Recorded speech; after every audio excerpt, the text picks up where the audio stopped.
das áreas atacadas por Israel no Líbano. E mais. Comunidade libanesa em São Paulo faz mutirão por doações para parentes na zona de guerra. A expectativa é conseguir doações para enviar medicamentos de uso continuado, como os de diabetes e hipertensão, mas também de uso pontual, como antibióticos e anti-inflamatórios. O Ministério Público abre inquérito para investigar o tamanho do comprometimento da renda das famílias com as apostas. Educadores debatem o uso do celular na sala de aula. Tem escola que decidiu proibir o aparelho. A gente sabe que haverá resistência, mas essa resistência precisa ser acolhida com muita conscientização e a possibilidade de estratégias pedagógicas que substituam o uso do celular. Você tem cuidado do seu coração? Saiba que não basta fazer exercícios para o corpo. Cuidar da mente é fundamental. As doenças da mente, elas podem aumentar a incidência, sim, de infarto ou de acidente vascular cerebral.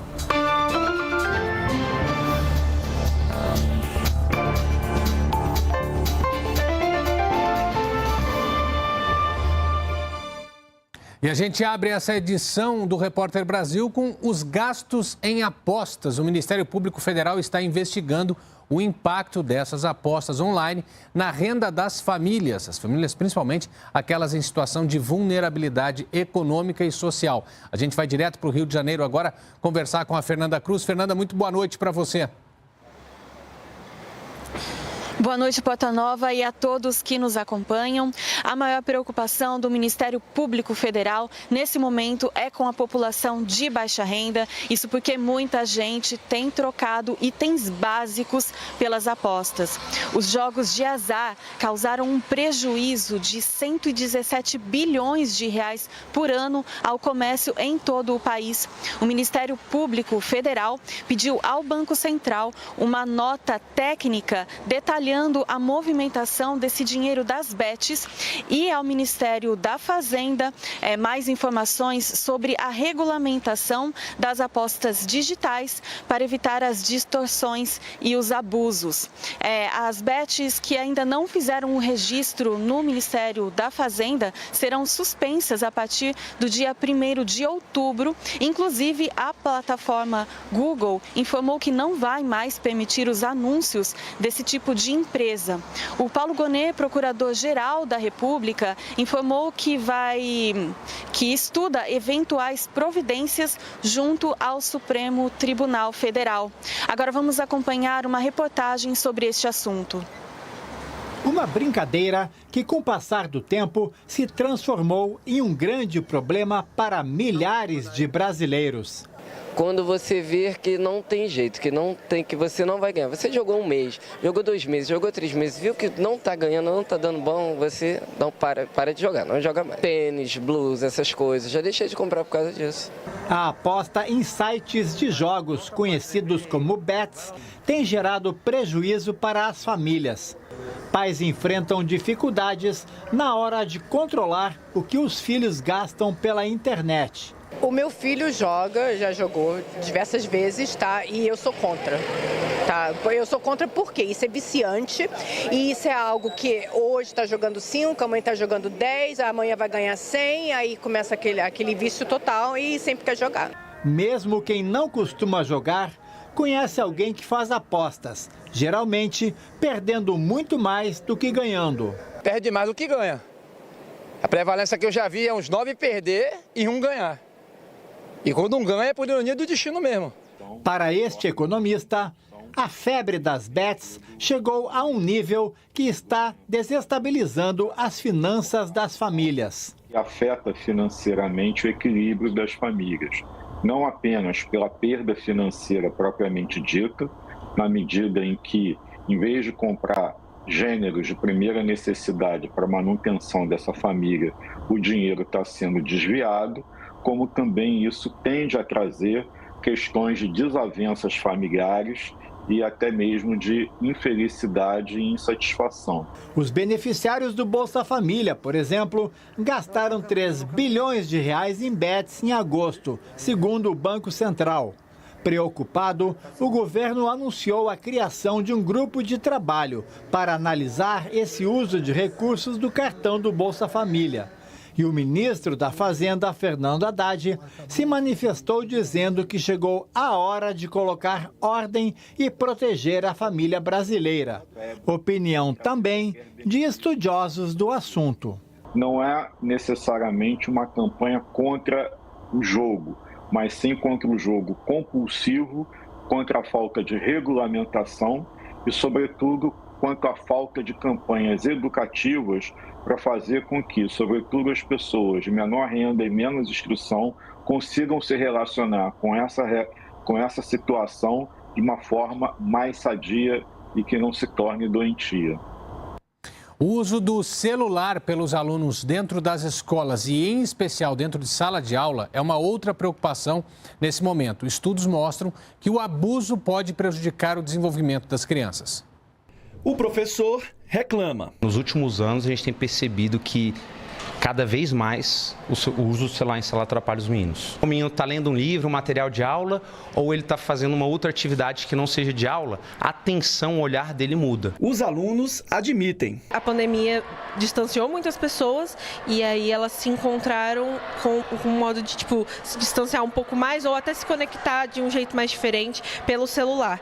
E aí a gente tenta um novo jeito de se comunicar com as pessoas pessoalmente, não tem funcionado muito porque a gente se acostumou em mexer no celular. Nesta escola de Brasília, o uso livre do celular em sala de aula já está com os dias contados. Já foi anunciado à comunidade escolar, e aí eu estou falando tanto de famílias quanto de professores e dos demais colaboradores, que a partir de 2025 os celulares eles são proibidos. A utilização dos celulares dentro de sala de aula só pode acontecer dentro de premissas pedagógicas definidas pelo professor. A gente sabe que haverá resistência, mas essa resistência precisa ser acolhida com muita conscientização e a possibilidade de estratégias pedagógicas que substituam o uso do celular. Pode ser sim beneficente, uma vez que o celular muitas vezes atrapalha o rendimento da aula, desconcentra os alunos, faz com que eles percam o foco da aula e assim tendo prejuízo na matéria e, consequentemente, em vestibulares e provas. A discussão sobre o uso dos celulares no ambiente escolar não é recente, mas deve retomar a atenção do Congresso Nacional nas próximas semanas, depois de o Ministério da Educação anunciar que, em outubro, vai apresentar um PL sobre o tema. Com os equipamentos eletrônicos como parte do nosso dia a dia, o debate parlamentar vai precisar medir esta proibição. A gente tem hoje no país muitas redes públicas de ensino que estão num processo exatamente oposto, que estão aumentando o tempo de tela dos estudantes através de processos de plataformização do ensino, de inserção do tablet, inclusive do estímulo ao uso do celular. Porque muitas vezes a escola não tem o tablet, não tem o computador e se estimula o uso do celular para o acesso a plataformas educacionais. É evidente que a gente vai precisar discutir que há, sim, um uso pedagógico, né, da tela, inclusive o uso pedagógico do celular. Amanhã, dia 29 de setembro, é comemorado o Dia Mundial do Coração e os especialistas alertam: hábitos saudáveis são a melhor forma de prevenção. Denise descobriu que era hipertensa por acaso. No consultório, a prescrição foi, além da medicação, mudanças de hábitos de vida. Sempre que eu ia à médica, ela sempre falava da importância de eu mudar o hábito de ser sedentária, né?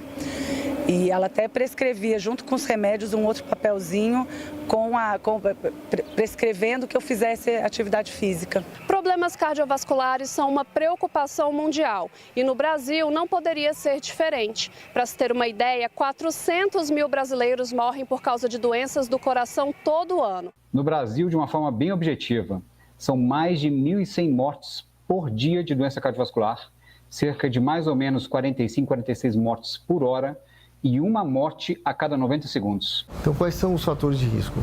Colesterol alto, o diabetes, a hipertensão arterial, o tabagismo, o sedentarismo.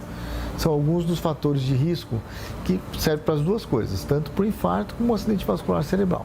Mas não são só os fatores relacionados à saúde física que podem aumentar as chances de doenças cardíacas. Fatores psicológicos também podem influenciar na saúde do coração. As doenças da mente, elas podem aumentar a incidência, sim, de infarto ou de acidente vascular cerebral.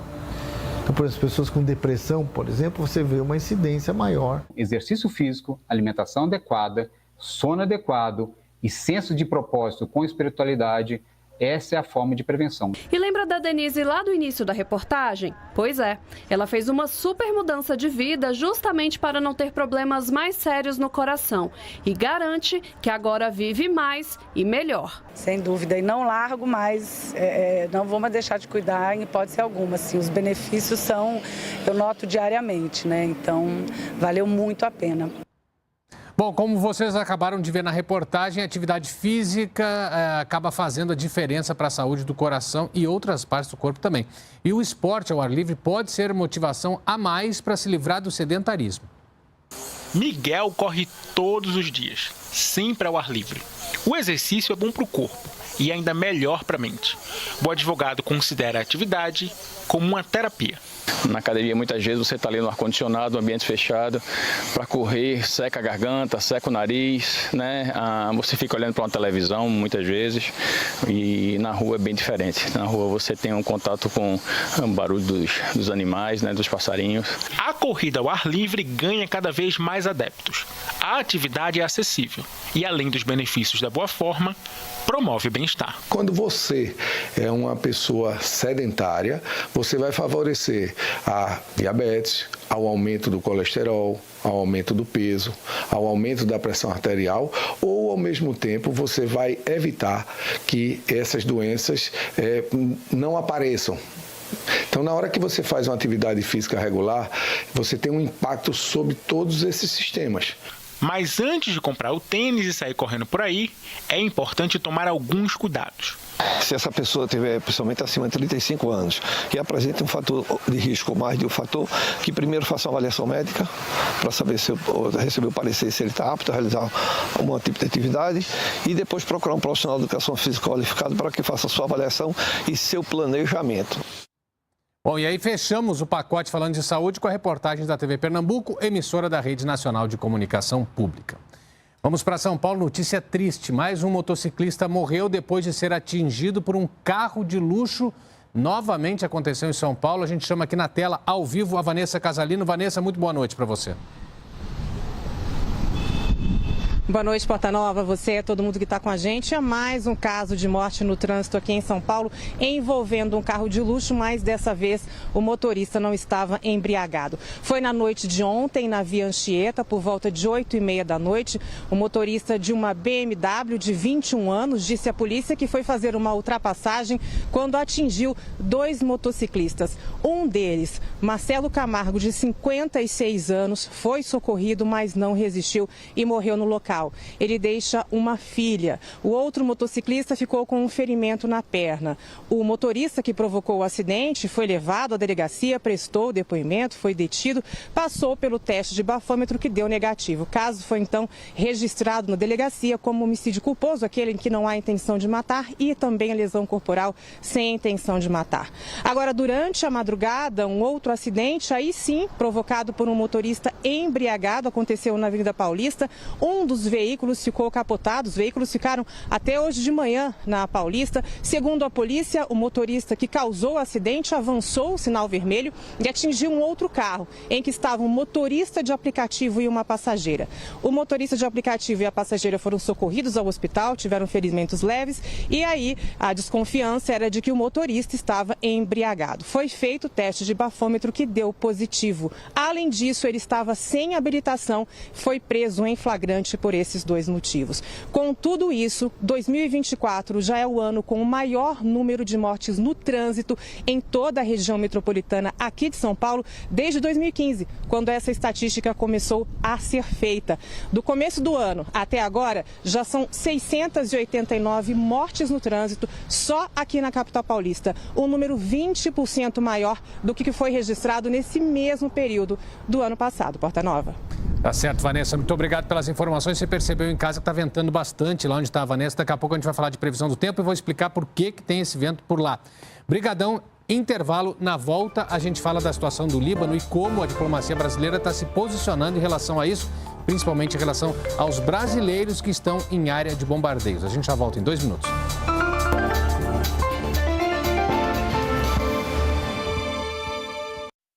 Se apronte para votar. Se estiver em outra cidade, bem no dia da eleição, justifique pelo e-título e resolva a situação. Ou procure um dos locais de votação. Justiça Eleitoral, a justiça da democracia.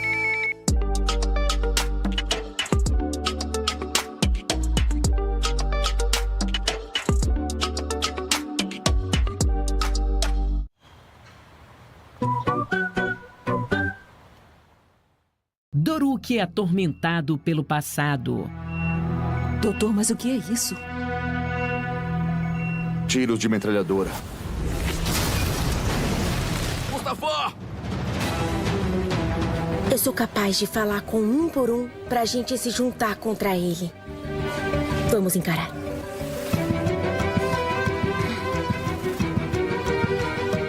Um milagre, hoje, 8 da noite.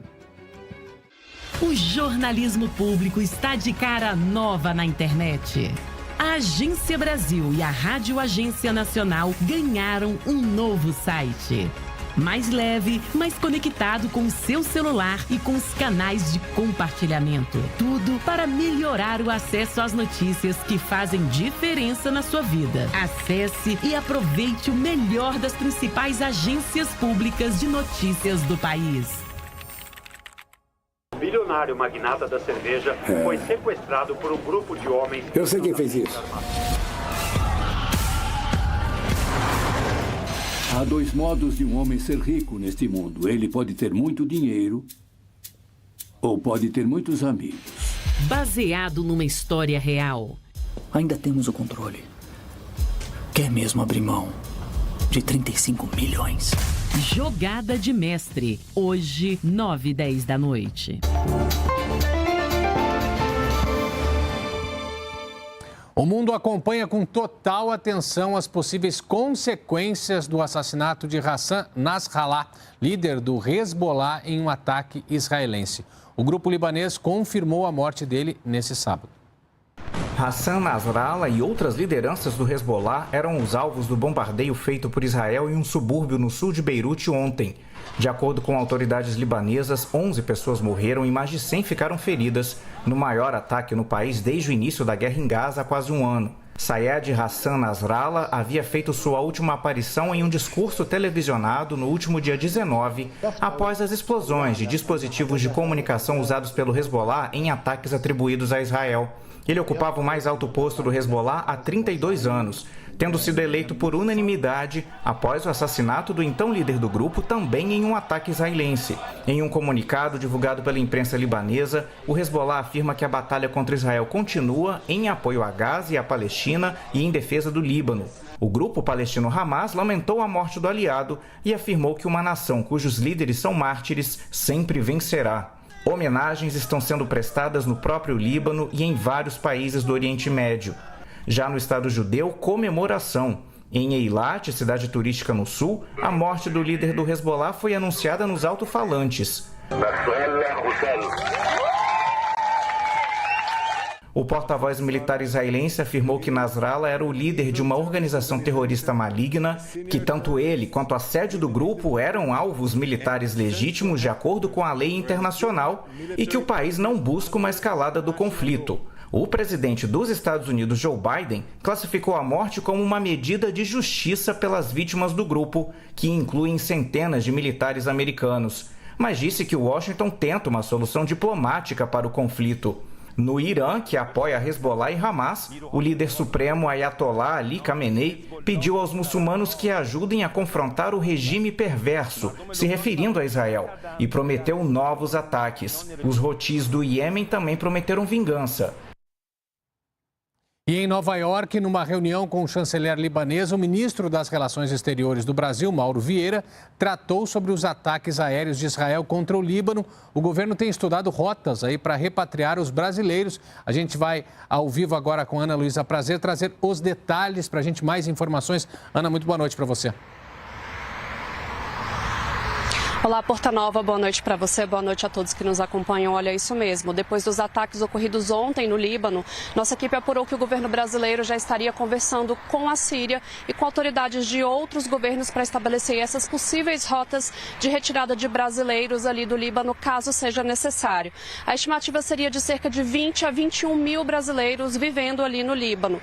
O conflito na região já estaria sendo monitorado desde agosto e por isso os brasileiros foram orientados a deixar o país. Com o início desses bombardeios, teriam sido acrescentadas novas orientações, dentre elas o preenchimento de formulários para cadastro de brasileiros que queiram deixar o país, caso seja necessário. Mas é importante ressaltar aí que tudo isso, essa possível repatriação, ainda não foi anunciada oficialmente pelo governo, não tem nada oficial divulgado até o momento, viu, Portanova? Eu volto com você aí no estúdio. Pois é, principalmente porque o aeroporto em Beirute, o aeroporto internacional, segue aberto, segue em funcionamento. Então, essa medida está sendo estudada como uma possibilidade. Obrigado, Ana, pelas informações. Diante do ataque israelense contra o Líbano, a comunidade libanesa no Brasil está se organizando para o envio de doações de dinheiro e compra de remédios para os desabrigados e outros atingidos pelo conflito. O Brasil tem cerca de 10 milhões de libaneses, dos quais quase a metade estão em São Paulo.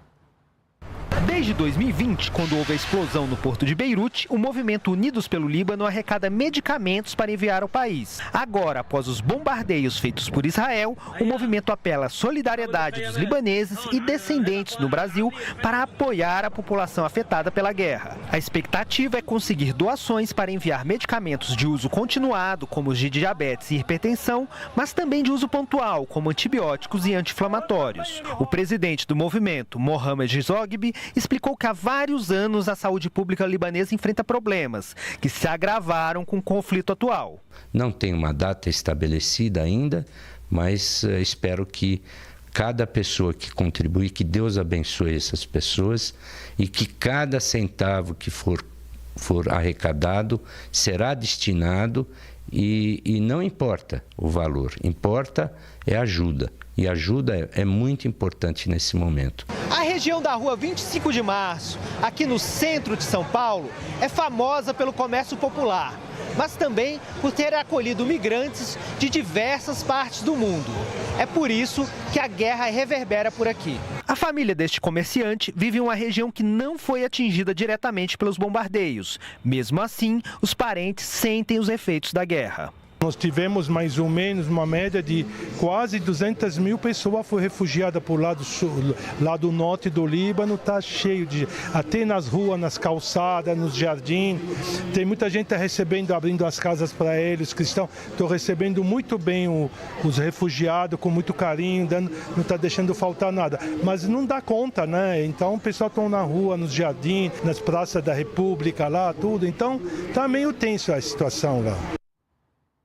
A condição do tempo começa a mudar no centro do país e agora é a hora da gente conferir a previsão do tempo para esse domingo. Depois de meses, a área de alta pressão que trouxe calor e baixa umidade ao centro do Brasil perde força e uma faixa de umidade passa a cortar o país do extremo norte até o litoral do sudeste. Com isso, aumenta a nebulosidade em Mato Grosso, Goiás, Minas Gerais e Rio de Janeiro. Boa chance de chuva nessas regiões e também em Roraima, Amazonas, Acre e Rondônia. Entre o Rio Grande do Sul, Mato Grosso do Sul e o interior de São Paulo, dia ensolarado com nuvens. O litoral da Bahia tem tempo instável com chance de chuva. Atenção para as áreas de alerta. O Instituto Nacional de Meteorologia prevê chuva intensa para o estado do Amazonas. Pode chover até 30 milímetros nesse domingo na região. No interior do Nordeste, alerta de calor com umidade chegando aos 20%. Máxima de 29 graus em Aracaju, 38 graus em Palmas, 23 graus em Curitiba. E aí alguns sinais já de mudança. Distrito Federal e em torno do Distrito Federal já começou a ter chuva em alguns pontos. Algumas regiões administrativas do DF também, da capital também, com chuva fraca hoje. São Paulo, agora há pouco, a gente viu aquele vento lá na participação ao vivo da Vanessa Casalino, justamente por esse corredor de umidade formado entre o norte e o litoral do sudeste. A fumaça de uma queimada, ainda falando sobre clima e condições do tempo, aí fechou uma das pistas do aeroporto de Brasília nesse sábado às 2 horas da tarde. Os bombeiros foram chamados, conseguiram controlar as chamas ali na região. A operação foi transferida para outra pista, o que evitou atrasos em pousos e decolagens. Falo em condições do tempo, quando falo de queimada, porque o tempo muito seco acaba contribuindo para isso. E o Brasil ainda enfrenta um enorme número de queimadas, mas no meio de tanta destruição, uma boa notícia que a gente vai contar agora. Uma anta jovem foi resgatada no Parque Nacional de Brasília na semana passada. Ela estava sem as unhas e com as 4 patas queimadas, mas nos últimos dias recebeu um tratamento com pele de tilápia e vem reagindo bem ao método. O tratamento para queimaduras com a pele da tilápia foi desenvolvido no Brasil e vem apresentando bons resultados. Ao evitar a troca diária de curativos, a técnica alivia as dores causadas pelos ferimentos. Nosso objetivo é sempre recuperar o mais rápido possível para que ele possa ser restituído à natureza. Célio Ferreira é técnico do ICMBio, especialista em localizar pegadas dos animais, e conta como consegue identificar rastros de bichos feridos. O animal que está ferido vai ficar molhado o rastro dele, porque ele vai estar desidratando. Se foi na pata, vai ficar molhado. Você vai ver que a pata dele pisou irregular. Vai ter um arrasto, que ele arrastou uma mão ou arrastou os quartos, está com dificuldade de caminhar. Aqui, uma unha, a outra que o sapato do meio da pata. Mudou o passo aqui, mudou o passo aqui, e ela bebeu aí. Não faz ideia da perda que nós tivemos, tanto de ninho de pássaros que foi queimado, os répteis. A minha grande esperança é o ser humano a cada dia conscientizando mais para ver se parem com isso. A área destruída por queimadas no Brasil desde janeiro deste ano, mais do que dobrou em relação ao ano passado.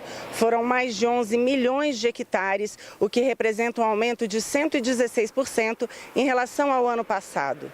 70% da área destruída por queimadas é de vegetação nativa. Uma tristeza enorme saber que tudo isso que passou, que aconteceu, aconteceu e foi um ser humano com isqueiro, com alguma coisa para maltratar a natureza, fazer o que fez.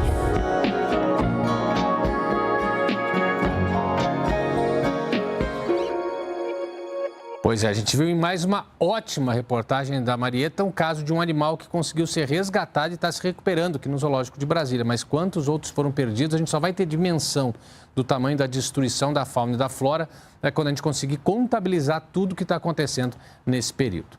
O Repórter Brasil termina aqui, a gente volta na segunda-feira, às 7 da noite. Estamos combinados, vou te esperar aqui, tá bom? Boa noite, bom domingo. Tchau, tchau.